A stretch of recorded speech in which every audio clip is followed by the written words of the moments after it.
بسم الله الرحمن الرحیم. سلامونه او درنښت یې له دې ټول روغ جوړ صحتمند او خوشحال اوسئ.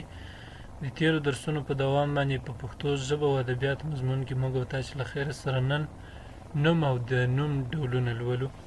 په تېرو درسونو کې هم موږ او تاسو نوم تعریف کړی و یا مو د نوم پېژندنه وړاندې کړې وه چې نوم هغه کلمه یا ویي ده چې بې له زماني اړیکې د شیانو اشخاصو او پدیدو نومونه کوي او په پښتو ژبه کې نوم دغه لاندې ډولونه لري.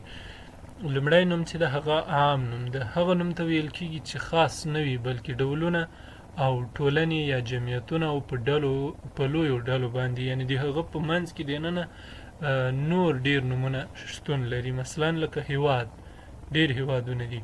ولس، ډیر ولسونه دي. هلک، کوم هلک. نجلۍ، ځناور.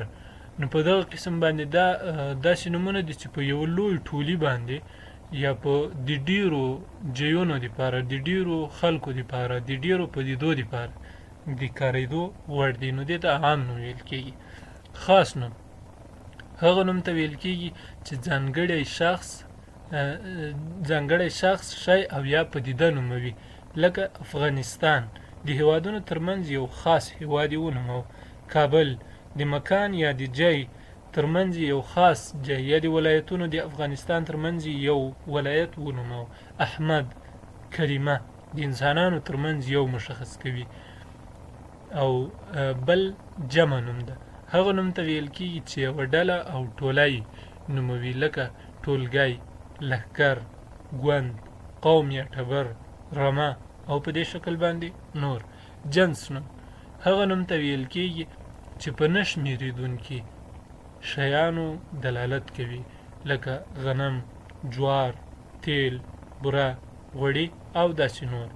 معنا نوم هغه نوم ته ویل کېږي چې په نامحسوسو پدیدو یا ښکارندو باندې دلالت کوي. لکه پوهه، ښایست، فکر، عقل او په دغه ډول نور. ذات نوم هغه نوم ته ویل کېږي چې بې روحه محسوسو پدیدو باندې دلالت کوي. لکه ونه، تیږه، بوټی، اوبه او هر هغه څه چې موږ او تاسو د سترګو په وړاندې موجود دي.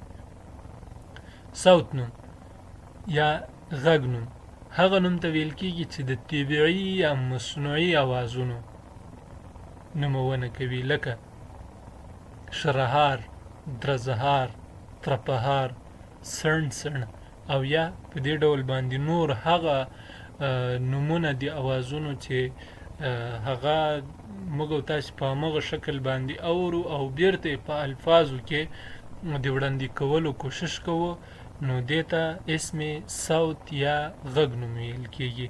نو دا و د موږ او تاسو د نن ورځې درس. تر بل درسه چې ستاینوم یا صفت او د هغه ډولونه لولو، ښې چارې پاک الله مو مل شه.